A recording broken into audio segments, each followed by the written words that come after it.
দেখা যাচ্ছে আমাকে? ইয়েস।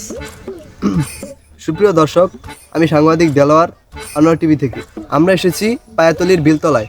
এখানে এমন এক বাবার সন্ধান পেয়েছি, ওনার বয়স নাকি 300 বছর, কিন্তু দেখে বোঝা যায় ওনার বয়স 25 বছর। চলুন তাকে দেখাই।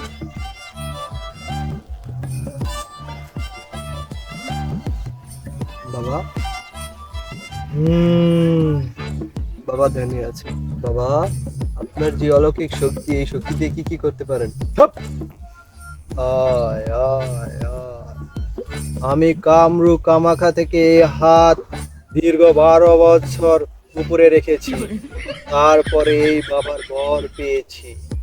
আমি যেই সমাধানগুলি করি, পড়ালেখার অমিল, স্বামী স্ত্রীর মিল, প্রেমিক প্রেমিকার মিল, মানুষের হোগা মাইরা সমাধান করন, তাবিজ দিয়ে মানুষের বশ করন, গরুর দুধ বৃদ্ধিকরণ, মানুষের পরকীয়া বৃদ্ধিকরণ, মানুষকে নেশা থেকে মুক্তি।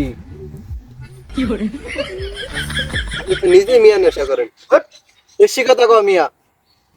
বাবা, এগুলা কি? ওটা হলো মাদার ফাকার। 10টা র্যাব মানুষের খুন করছে, এখানে লাগছে, তাই ফালাইয়া দিছি। বাবা, তাহলে ওইটা কি? গ্র্যান্ডফাদার হয়েছে, 10টা খুন করে মানুষের গোয়া মারা খাইছে, এই জন্য এখানে লাগছে থেকে ফালাইয়া দিছি। আচ্ছা বাবা, এটা লাগা মাদার, এটা ফাকার। না, মাদার ফাকার। আচ্ছা বাবা, আরেকটা কথা বলবো। আপনি তো 312 বছর হাত উঠে সাধনা করছেন। আপনার জন হাগামতো ধরছে, আপনি কি ডাইন হাত দিয়ে হচ্ছেন নাকি? বেশি কথা কও। ও তো ঠিক।